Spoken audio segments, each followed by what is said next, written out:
I'm about to have a discussion on a message that the viewers have left for me to answer.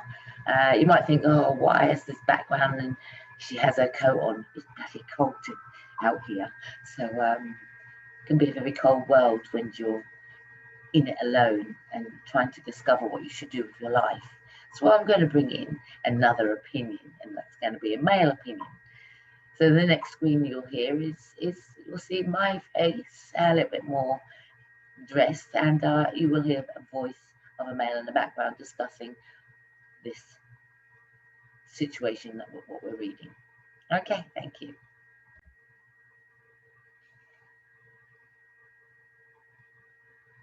All right, so a message came through. I did a live yesterday. The live was about can you forgive your childhood, bullies, etc. Somebody wrote on back in towards my post and said, "What an amazing message! You are right. The kids in school who isolated me, didn't talk to me, were kids. They didn't know any better. I can move on from that." They then go on to say, "How do you keep yourself grounded and content with who you are when other bullies are still in your life and were in your life and getting worse because they have built up anger of 70 years and see themselves as a victim when in fact this person has traits of narcissism? I cannot cut them out of my life." I wrote back, "Let's have a chat when you're ready. At least you can have someone to talk to and someone to turn to. I look forward to speaking with you. You're not alone." But I also wrote, "Thank you for taking the time to comment. This I appreciate and how difficult it is for you because of the age. This is the level you will feel guilt, responsibility, and loyalty. These are just more names of for emotions. Bottom line, priority of safety of your mind. You use the term narcissist, just another name that boxes unkind behavior and makes that name in itself as an excuse. Wrong is wrong, and they know this. Only if someone has the time to ask them to improve the behavior that is unsettling in 2021. Addressing how you feel and offer a solution for them to acknowledge your feelings, giving them a chance to put it right. If they are not willing to change or accept their part in how they make you feel, then I will always ask myself this question. If someone hurts, why do you keep going back for more pain? That does more damage to your mind. So that you, my love, are a privilege and a gift and must be cared for and watered. No harm should come to you. When we identify a reason, we keep putting ourselves in a place that's uncomfortable. We have to make a choice, a healthy choice. You may or may not have children, but if you did, what would you all do? What advice would you give them if you could see their suffering? Also, you stated that they see themselves as a victim. Maybe they are in the story that you are unaware of and have not learned to unlearn the hidden emotions that create pain on others. And back in those days, everything was hushed, giving little room to talk or gain education about serious issues. The learned behavior, the habits formed to keep safe. We all learn differently, but when we learn to be accountable when faced with a voice of disgruntlement, this makes us reflect. But when we listen to a request of reason and understanding, boundaries, full stop, honor your boundaries. They then wrote back, "Thank you for taking the time to write this. I appreciate it very much. That person does not want to open up because they would see it as weakness. Their ego is getting in the way. They are living their life and have lived their life based on what they think," and that's in brackets, by the way, based on what they think they have to be for everyone else, a role that they must be seen as in this world. They want me to live that way as well. I should live there. I should live how, in big letters, their culture wants me to live, and anything outside of that is considered shameful. And for sure, they keep reminding me of how selfish I am. I see this as projection rather than me. However, it still hurts to bits. I know I will have to take a step back, a step to say something and speak my truth. I'm only keeping this person in my life because another person is overly consumed with this person. The stereotypical codependent narcissistic dance, which keeps going on with no change in sight. However, I'm expected to take care of both of these people because that is what their culture dictates. Sorry for the rant on Facebook. I don't see it as a rant, I see it as an expression. But what do you make of that story? Well, yeah.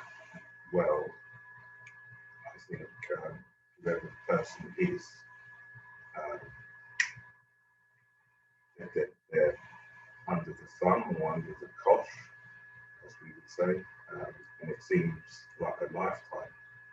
If you say the person is 70, did you say? Under 70 years? Yeah, 70 years, yeah. So that's an entire lifetime. Habits, thoughts, unhealthy thoughts. Yeah, or rather, boundaries. What it sounds like a lifetime in somebody else's lifetime. That's what it sounds like. If you've been around somebody for 70 years and that's their way of thinking or behaving, and now you're in a situation where you're caring for this expected to care for. I believe that they're parents. I believe it's a parent. I do, because I'm expected to look after both. It seems to me a parent, and I think rather than them saying who it is, they're saying that they have a responsibility to look after them because of the age. I believe age is where a lot of us think, well, they're old now, and this is where people make excuses. Okay. You've been in this situation that I've heard, a similar situation, where somebody will have one thought process, but they'll battle their parents in another thought process, because it's the word terminology, parent, respect thy parents. Yeah, honor thy parents. Yes, there is that. I think that quote is a biblical term, isn't it? Honor, I think it reads, honor thy mother and father somewhere in the Bible. So that's a biblical. But isn't that the thought process of a lot of people, that they still feel that, right, they have a duty of care to see their parents out to the dying day? Okay, well, any decent person will have that thought process, because you're born into this world via your parents. And let's assume. Just hold that thought. We're going to assume. Hold the thought. Okay, so.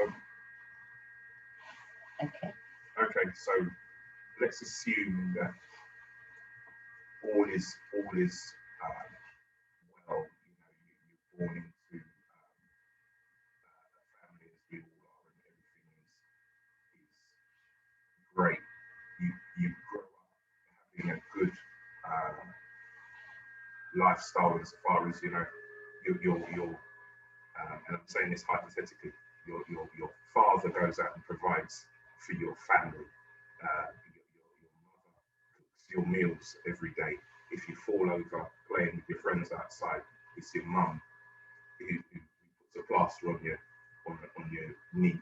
You know, you go on a bit further, it's your dad that teaches you to drive, and so on and so forth. So the point that I'm making is, when you get to a certain stage in life where you then have your children, you get to a point where you then look back, if you're a decent person, you've had a decent upbringing, when your parents start to show signs of fatigue, they get old, they can't do what they used to be able to do.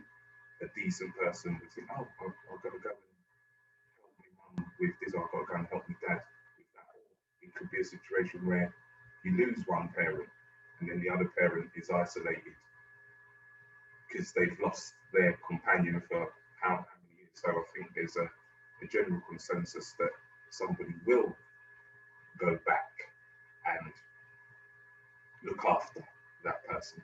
The trouble with it is that depending on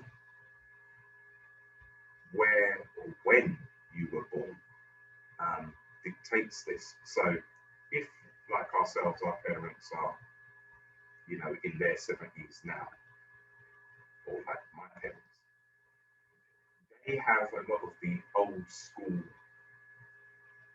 thoughts and tendencies that they're not going to shake. You know, it's very easy to say, they should change, but they, being your parents, settled in their thought process. They're set in their thought process, and the trouble with being set in their thought process is that old saying, if it ain't broke, don't fix it. And they work with that. So it's like somebody who's grossly obese because they love food and they keep eating. No matter what you say to them, you know, you better stop eating, otherwise, you know, your heart's not going to take it, or the smoking. You know, doctor says you need to give up smoking or you'll be dead in 6 months. What's the response you're going to get? Well, I've smoked for 50 years, 60 years. You know, I'm not changing. But what I want to end by saying is that you do have a choice. You can either, as they say, put up and shut up, or you can say, I'm not accepting this, and walk away. But it's, I think it's your own thought process, your own guilt. Of course it's guilt. You know, it's all guilt. It's all guilt because you've taken on a responsibility that if you look at the age, and we're going to go in this age, because I say this person's writing could be in late 40s, 50s, considering their parents or people are in their late 70s, right? So we're looking at that age graph, which is an adult. An adult is stuck, confined in somebody else's mind and somebody else's structure. But the adult is, you know, if they're living in the situation, that poses a different opinion. Yeah, but I think it's the mind, though, isn't it? But yeah, it's always going to be the mind. That's why it's mind over matter, isn't it? Okay, the reason I say the mind is that, okay, let's advance the situation. Right? Again, this is hypothetically. If you're caring for the parents, okay, let's just make it easy. One parent is you know, bedridden or housebound, but that is just the physical body not being able to get up and do whatever, but their mind is still active. So, you know, ding-a-ling-a-ling-a-ling, Sally, I'm hungry, bring me tea. Sally, I'm hungry, bring me breakfast. Sally, I'm hungry. Oh, Sally, I need to go to the bathroom. And Sally's running up and down doing whatever. I guess we've all seen this in the films, you know. You're just like your mother. You're just like your father. Why are you dressing like that? The dictatorship when they get older, right. But hold on a second. That's why I said it's the mind, because that person who's saying those things to you is bedridden. So they can only see what you're wearing when you come in to bring them food. Yeah. Yes? You know, okay, the wicked stepmother sort of syndrome. Oh, you'll never get a man dressed like that. But she's only seeing you when you come in the bedroom dressed like that. Once you say, right, mother, you know. So you had that first perception. Yeah, good night, mother. When you now go out, your mother's taking care of whatever. She don't know. You shouldn't live your life based on what they say. Even my own self, in my own situation, I realised that, hold on a second, you're only seeing me for 15, 20 minutes. You know, how's the kids, how's this, blah, blah, blah, yeah, it's fine. Oh, why are you this and why are you that? But it's my life, isn't it? When I'm outside, going to work, at work, going to the supermarket to buy shopping for my family, my household, my parents per se opinion is not relevant. And if you constantly focus on what they think, you'll always be in this situation and not living your life. Yeah. And you know, they go on to say that there's people that are opinionated on Yes. on what this individual should be doing for their so-called loved ones, the way I look at it. But those people that are opinionated, what are they doing for those so-called loved ones as well? And the thing is the responsibility solely on that one individual? Because I look at responsibility as to yourself. The responsibility to yourself. You can't do leadership. And if you've got children, you need to be able to guide those children to have their own mind and not to be dictated to at a certain age or whatever it is. When you're past the 18 threshold, you're really that adult. That means you're supposed to go out there and explore the world and not be actually confined to one household or anything else. I think the trouble is society itself has a big part to play. We know that. In this. But when you get the individual coming to you, we can only deal with that individual. So we know that society has a big part. That's called stigma. So breaking the stigma, if you have that individual in front of you now, what would you say to that individual that reads, they want these people want that person to have the same attitude as them. They want me to live their way as well. I should live how their culture wants me to live. And this is when you're describing your situation, you are talking culturally what is acceptable. And it's not about the colour of your skin, it's about how you're raised. Okay, but you used the word culture there. So, well, I did, and that does play a part. But again, so what that tells me then that is there's within that household, wherever it is, there's two different cultures. And the reason I say it like that is because if there's the talk because they made the statement saying they want me to live like their culture, and that statement, so they're identifying as an individual with some culture differences, and they don't see it right. They use the word cultures. That's really, can we take that word out and look at it as family values? Okay, you could look at it as family values, but then family values ultimately going to lead back to culture.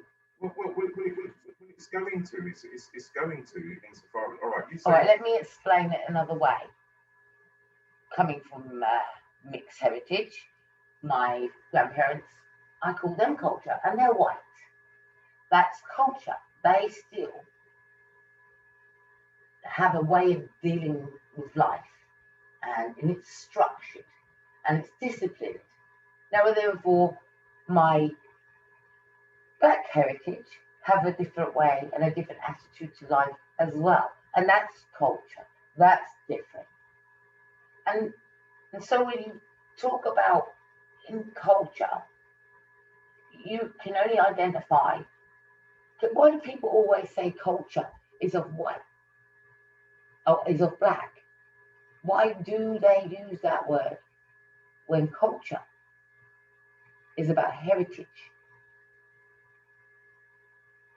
So you're looking at family values, rules, regulation, dictatorship, ownership, what that family, wherever they're brought up, the request is in how you should live. Okay, but I think where it's becoming slightly confusing is that what you're reading sounds like, okay, this sounds like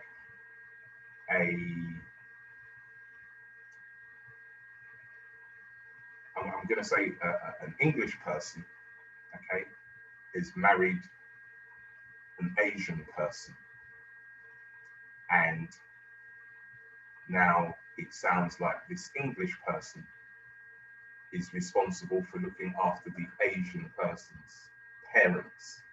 That's how this reads. Does that make sense? What I'm saying? Okay, yeah.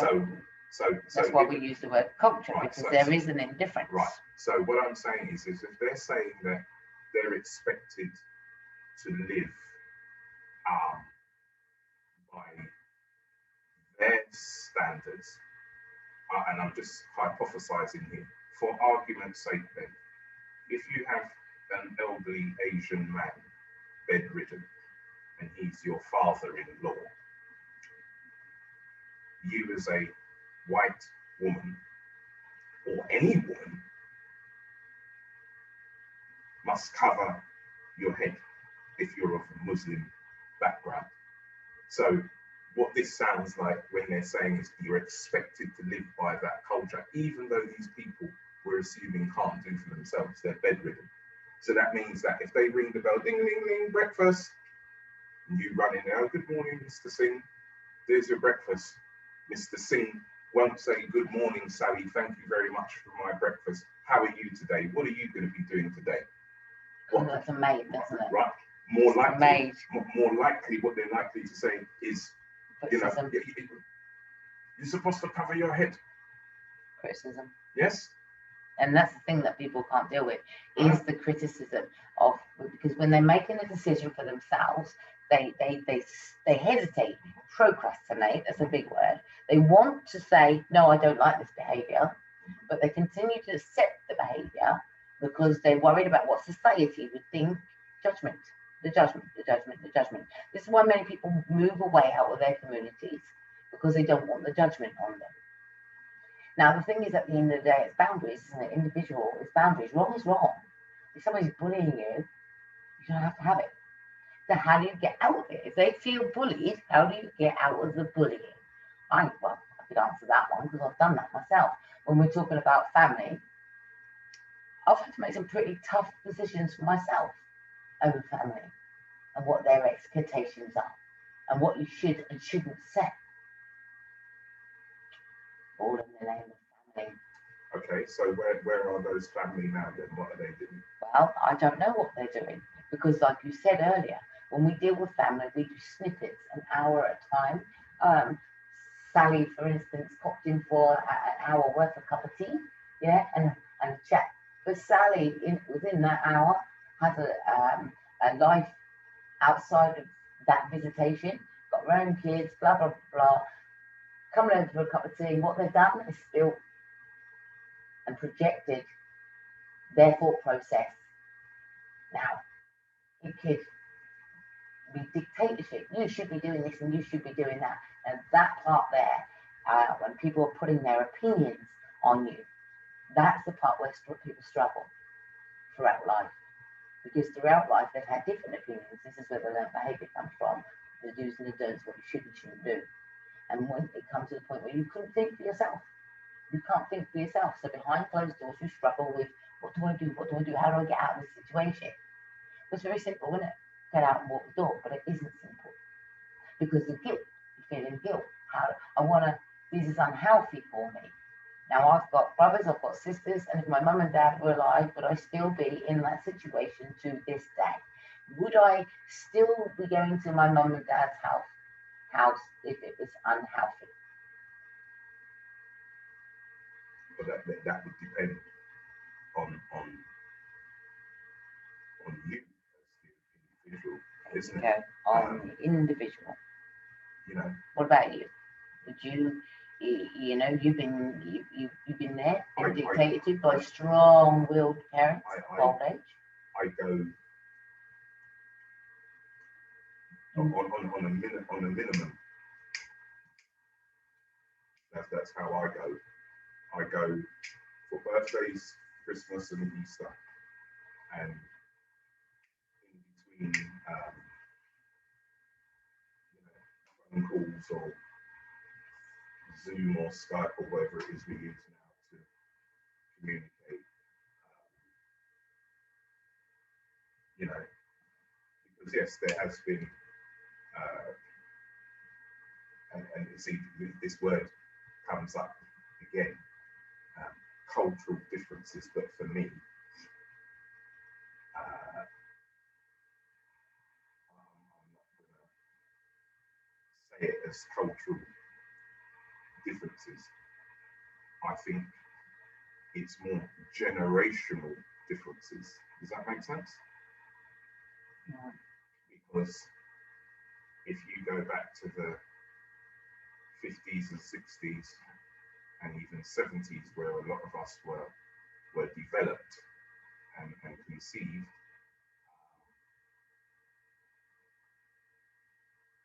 what was around us or around them at that time has advanced tenfold now. So, you know, we have more at our fingertips than they did. We're exposed to more than they did. Our world is more, and that's a good point, because the world is more busier for ourselves than our older generation. They're not so much on technology and looking on Facebook because they're and still things like that. in their generation. That's right. They're still, oh, I don't need that. Do this works for me. So what they're doing also is they're not networking to discover life. Because just hold on a minute. I feel that if I was to look at my parents now, would they be on social media getting so much information of the wrongs and the right ways to live from different people when they read different messages, etc.? My mum and dad wouldn't get that information. They'd be sitting there still doing their parties or whatever it is, still having their drink or whatever else, and in their own four walls, but not exploring the world. It's a routine set in their ways, we call them, set in their ways. Whereas in our generation now, we're out there, we're exploring the world, we're looking at messages, and we're actually saying, dang right, yet we have learned some of that from our own background.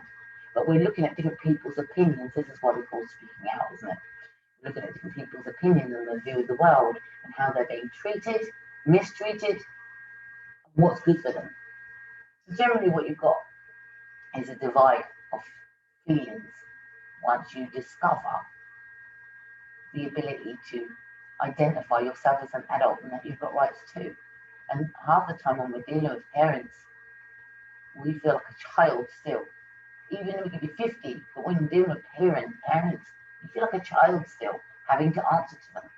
So the level of respect that you give, it should be a hello, hi, goodbye. But what more is the expectation out of those conversations with the adults? Right, and this is why I say it's a difficult one. Yeah. Because I said society earlier, but generationally, look at where we are now. Our young people.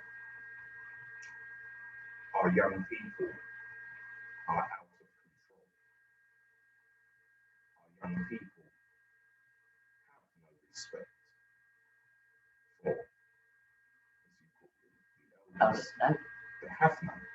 It's not something you can hide from. It's like another one. It's like a world within a world.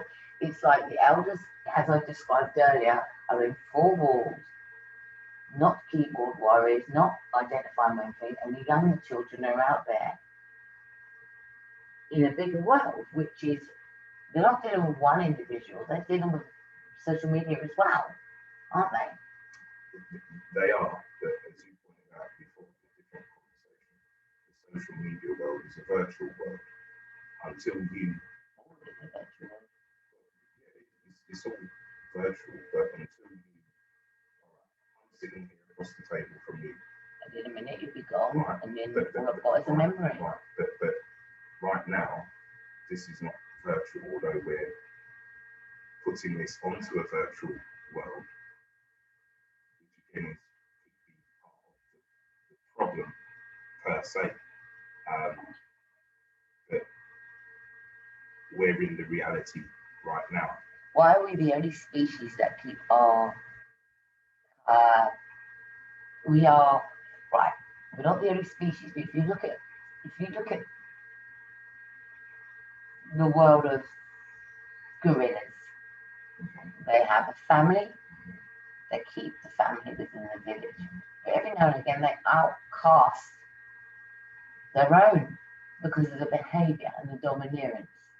Yeah, And we've watched them basically kill each other and tear limbs of each other because of the domineerance, because somebody couldn't behave, that animal couldn't behave in the pack. Okay, goes for the saying that when we have our own children, we then have we have our own pack. We raise them differently towards, because we can foresee the problems, right? So generally, animals have their offspring and they go off and do their adult thing and they mind their business. Us as human beings like to be in people's businesses too much. A sense of loss, a sense of rejection, a sense of abandonment, a sense of love, happiness, hope, warmth. Now, what do you take out of an individual each time you speak to them? It's like a telephone call, isn't it? You will only select certain people. You can have 100 numbers in your phone, but you are going to select certain people to have a conversation with because you know what you're going to get. If I phone, hypothetically, I phone Stuart and Stuart's conversation is dry, I'm not likely to have that conversation with him again. So he will get less of a telephone call. If I speak to Susanna, and Susanna is laughy, bubbly, and warm feeling, I'm more likely to go back and have that conversation because I want more of what makes me feel happy. Also, that when we go to things that are making me feel happy, that's what we're aiming for. And if you are in a situation where you're unhappy, the only person that can change that outcome is you. You do your call. When you pick up the phone, it's your choice to dial that number and get yourself entertained in a conversation that may be unhealthy or may be healthy.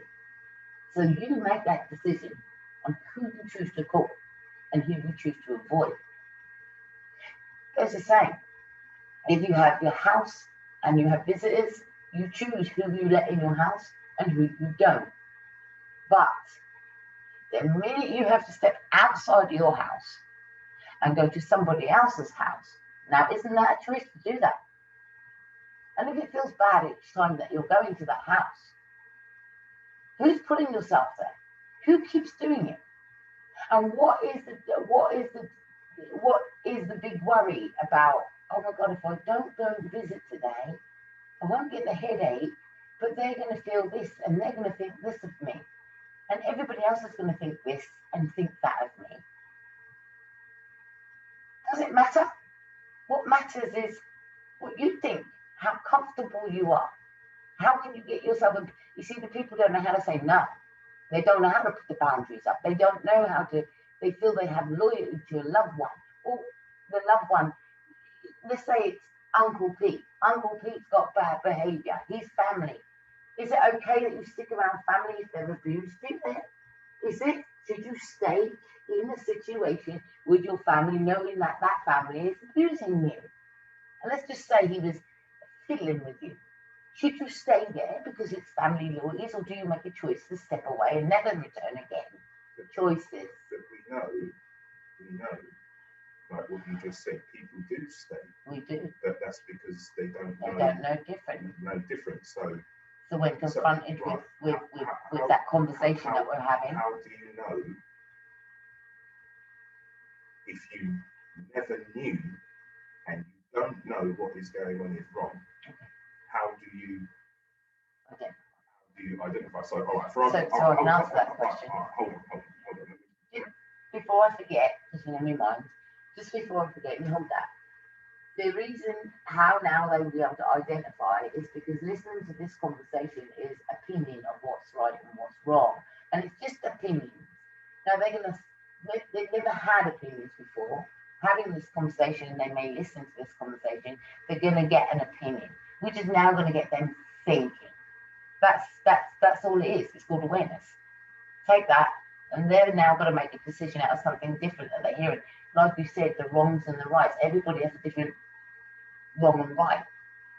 That feels comfortable, you go over there. That feels comfortable, you go over there. Vice versa. Leadership. Go ahead. What I was kind of sidetracked from what I was saying now, but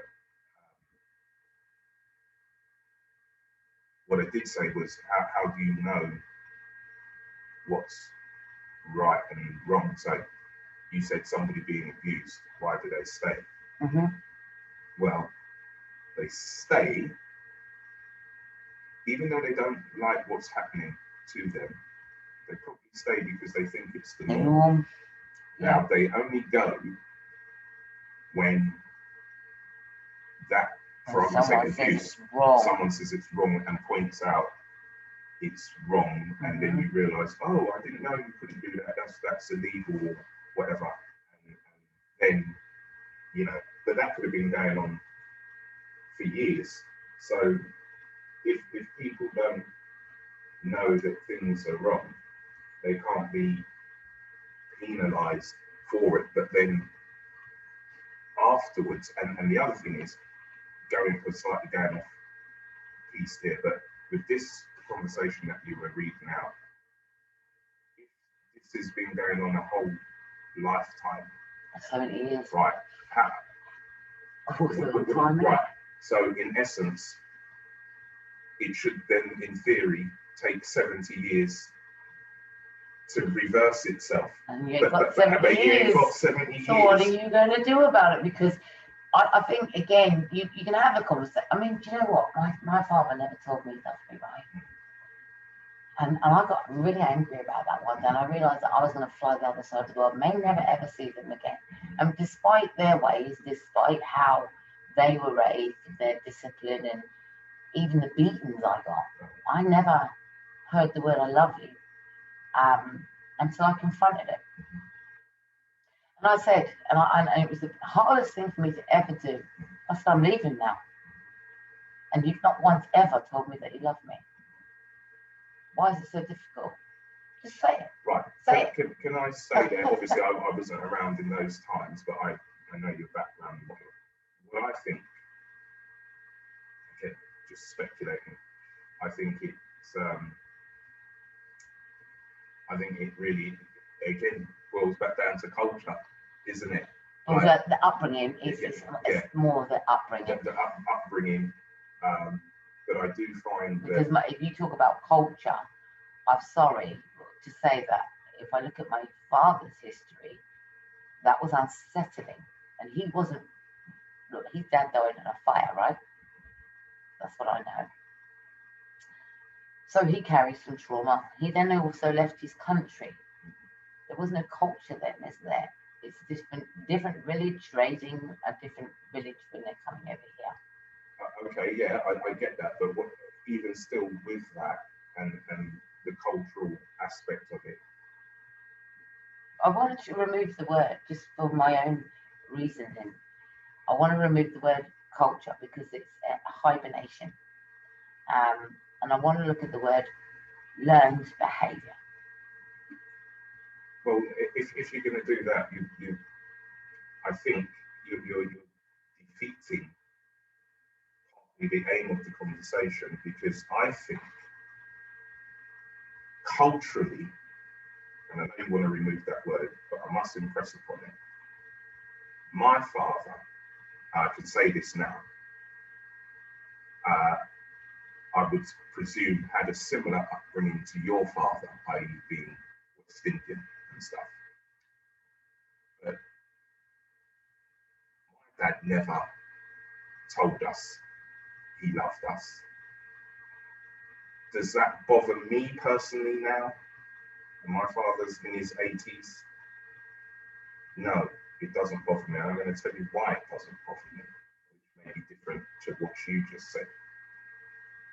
For me personally, although my dad, I can't honestly remember my dad sitting down and saying, "Son, I love you." I don't ever remember him saying that. But what I do remember, like I'm sitting here talking to you, is that whatever I needed, my dad provided. That's love. I never went hungry. I never went without shoes. I never went without clothes. I had birthday presents. I had Christmas presents. I had a bike. I had driving lessons. I had education. I had music lessons.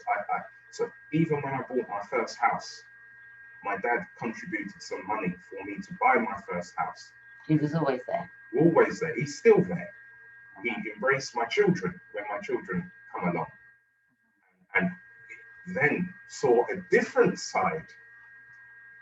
The perhaps what we're talking about, the softer side of my dad. The way I saw my dad with my children, I don't remember him being like that with me. Yeah, he may have similar, been. Isn't it? He may have been, but sitting there, you know, oh, look at my grandson, look at my granddaughter, showing that happiness. You know, and myself and my brother running around the house. Hey, don't do that. Don't do that. Granddad would beat you. And you don't, and that's the thing, people don't. Yeah, the softer side does come out, right? Because I'm an example. I've got my grandchildren now. Why couldn't you? You know, and the argument is, sorry to cut you, because this is the interesting bit. Why you never was like that with me? But they probably was. But they probably were. We just didn't see. We only saw the traumatic side. Yes, we didn't have the outer body experience to see what they were like. I'm sure my father was happy when I was born. I'm sure he was. My dad told me he loved me in the end, because I think if nobody ever confronts anything, you're never going to get the answers, and so therefore what you want to hear is never answered. But if you look at life the way you've just explained it, you can see that the definition of love is there. They raised you, right? They brought you up, they fed you, that they didn't get rid of you. Okay, so if you look at life in that aspect, that's wonderful, isn't it? But also, my dad did tell me he loved me because I confronted him. Okay. Now that was the difference. A lot of people don't confront, and they have no answer to that, and then they feel they are unloved. Except that love is there, but it's in a different love language. Okay. Okay. How about this for size then? Do you think then it's, again, there's several elements here. It's a cultural thing, a generational thing as well. Definitely. And the reason I'm gonna say that as well, is it a sexual thing, but not in that way? And the reason I say that is because I've just said to you, my dad never said those words to me. You've just said your dad said those words to you when I confronted him. When you confronted him later on. Now, obviously, I'm a man, my father is a man. Stop saying it after that. But I equally never told my dad, to my knowledge, that I loved him. You tell your son that? All the time. Whereas I remember my mum always saying, love you, love you, love you. Even now with my mum, when I speak to her, you know, she doesn't always do it, but, you know, when we talk on an extended talk, bearing in mind they're abroad and we're here, you know, all right, I'll see you later, right, love you, bye. And there's always, you tell your okay, mum, yeah, I love you, mum, whatever. Never say it to my dad, though. Why? Again, this is why I say culturally and generationally, I think men of my father's age, mid-80s now, grew up showing it in a different way. In a different way. That there was no requirement to say, I love you, because they were getting up at the crack of dawn, staying out till late at night working. We had a topic the other day on one of our platforms where somebody said, well, my father used to work all day and all night and come home and put the money down, and my mum deal with it. Yeah, that's right. What I remember. So generationally, that is what was required. You didn't have to tell anybody you loved them. You just had to come and, in theory, put your pay packet down. Now, if you put your pay packet down, it creates a nice even platform where, in essence, there should be no noise in the house. The only noise you should hear is the children running up and down. Other than that, there should be no, I don't need to tell you I love you. See the money there? It's the old-fashioned people would would say. So what I'm taking from your story, and I'm thinking again now, looking at it again from another, because we don't know these people, we're only looking into a story that we're reading. And when I look into it now, and I think about it, what they must be feeling, and I'm assuming that they go visit. So let's say they go and visit, and the visits are not very pleasurable. That's because there's an expectation there, isn't there? It's an expectation on two parts. You know, what are you bringing to the table? It's like you're giving only half the life. When you go to see your parents, because you know that they're stuck in their ways, you just keep it slim and to the point of what you want to tell them. You don't actually let them in your life to the maximum as you would like to because of their old nature. You know. Right. On that note, you're right. Limited. You're right. So you only been half a year, do you think?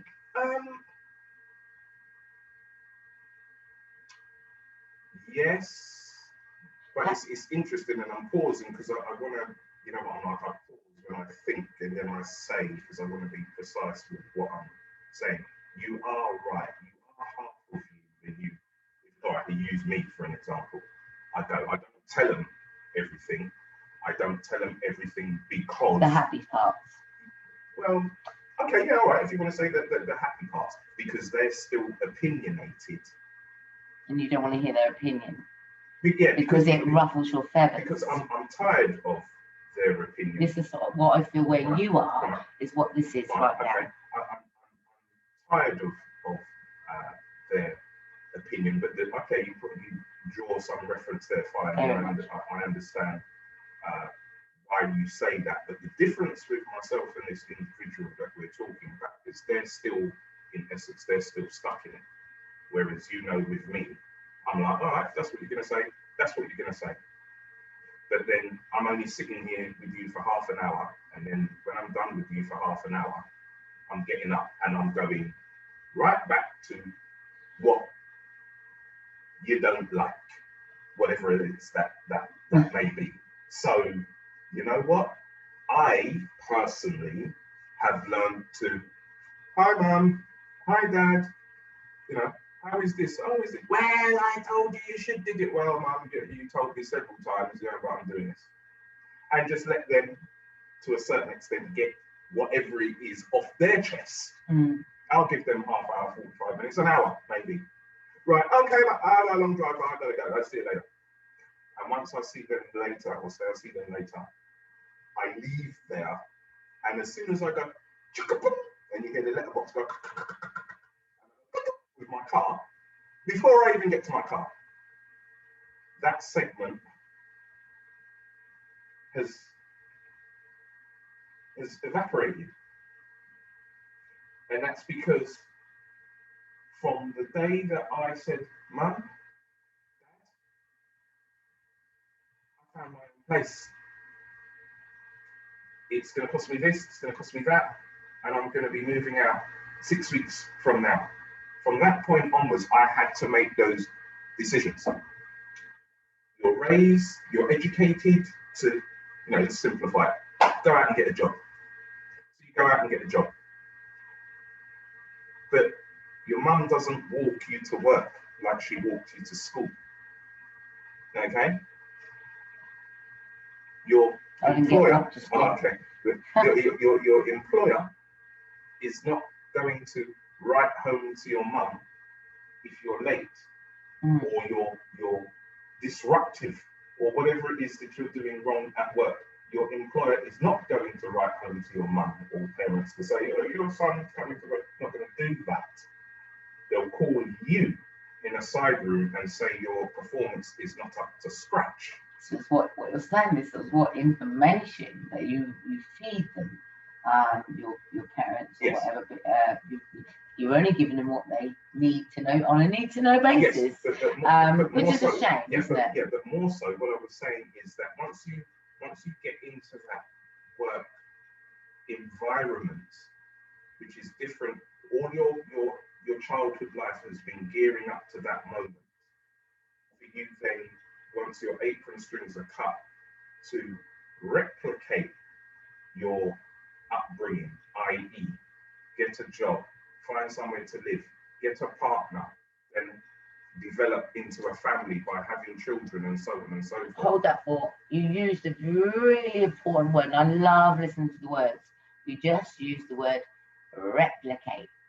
So if we go back to that story, they said they want me to do what they want.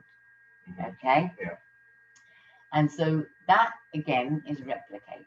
That's the word replicate. Now, when you're uncomfortable replicating that design, that what do you do? Because you're now showing and demonstrating basically you don't want to replicate what your parents has installed in you, and so you teach your children differently. Yes, but only let's break that. They say replicating, which is the word I did use. You did. What I meant by that is, in theory, if you had a bad upbringing and your mum was always being beaten up by your dad and your dad was always coming home drunk, not many people would want to replicate that. What I meant by replication was having your own family, doing your own. And that changes everything, because what if this person, this individual, has children, and I pose that question, what advice would you give to your child that feels torn inside of a family? Because I'm a mother myself now, and I perhaps don't like some of the things that my children may do. Okay? And I know that if I put my opinion on them, I can lose them quickly. And that these children of today can make a healthy decision for themselves and shut it off. Shut me off if necessary, if I mistreat them. And is that a bad thing? Would I look down at them for that? Shutting me off because they don't want to listen to me anymore. It gets a level of respect now when they become a parent themselves. Right. It's parent to parent now, isn't it? Right. Okay. Right. Now that is what it all boils down to. Parent to parent. Now you should parent this way. Right. And that's where I think on this conversation, that is where 99% of people or situations like this break down. I'm going to tell you why. Both my mum and dad used to have a phrase or a saying. When you get to man and woman, or you're a parent yourself, you will understand. And then you can do what you want. I can hear all of that. Yeah, we hear all that. When you reach 18, you're a man or a woman. Do as you want. You can do as you want. You can say what you want. Till then, do as you're told. Under this roof, you do as you're told. Okay? All right. Okay. Well, Can't wait to get my key to get out of this roof. So, I worked and then I managed to get out. Mm-hmm. So I got out. Great. And what age did you get out? Because I got out at really, I was in and out, yeah, with the way I was. But if I say my final leaving the home would be at 16, finally, completely, not going back, would have been at 16 years old. I left at 23. And I became a mother at 17 years old, right? So as a mother, becoming a mother at 17 years old, having seen how my parents raised us, I feared that I may raise my children in some way. So I raised them a little bit differently, because again, diluting that behavior, knowing it didn't feel right, I started to dilute that behavior. Now I've got my grandchildren, it's completely diluted, because I would never impose, and my children, I wouldn't impose.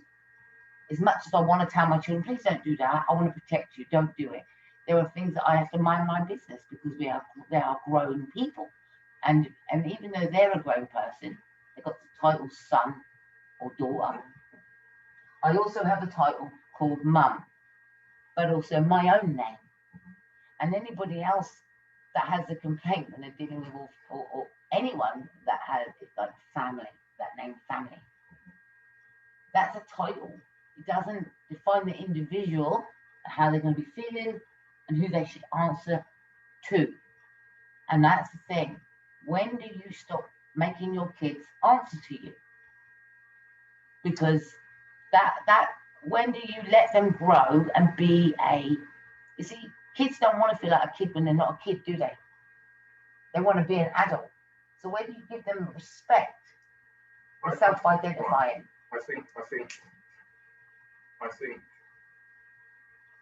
you give that to them from the beginning, but it's the child who, and this is my thought process, but as well as my thought process, it's how I put it into practice. It's what the child does with it later on down the line. So this is that's the awakening part. This is the sticking point where I'm at personally.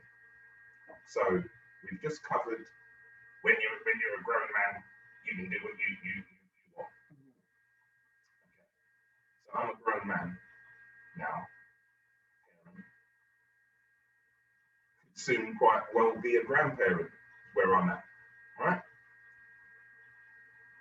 But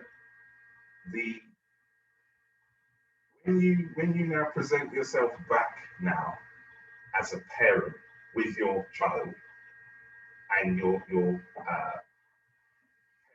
stuff, well, if you had done this and if you had, well, hold on a second. I did that because on the day in question, that was the best decision that I could take or I could make, given on what was around me. Yes, but you should. Well, it's easy to dictate, isn't it? You when they're not was not in that there. Situation. You was not there, and you find yourself in a protracted argument, back and forth argument, back and forth. Now, what I have developed for myself personally, which is quite interesting. Hold on a second. Didn't you say when I'm this age and whatever, I can do and say as I like? Well, yes. So I did and said what I like. What is the problem? So that's starting to sound hypocritical because you told me a lifetime ago that when I reached a certain stage, which I've reached a lifetime ago, because I've created a life, and that life that I've created is almost at the point where he now could come to me and any day and say, oh, Dad, guess what? Yeah? But you still want me to be as if I'm sitting on your knee. No, but that's just me personally. I've been fortunate. Learning to cut the apron right? strings. They cut them from you, but it's like, even though you see them cut it, what you don't realise, I guess that's because they're your parents and you ain't their parents, is that they still got the stitching. They cut it, they cut the string, but the stitching, there's a very fine stitching that you don't see. And they still, well, if you this, and they have other ways of getting to you, as you know. Use my own personal situation. As I've just discussed, I've taken that stance. All right, then, well, here what? I live here now. I pay rent here. I'm doing all the things you said. I can say what I want in my house. I pay my rent. What harm can they do to you? This is the thing. When now you're outside of their walls.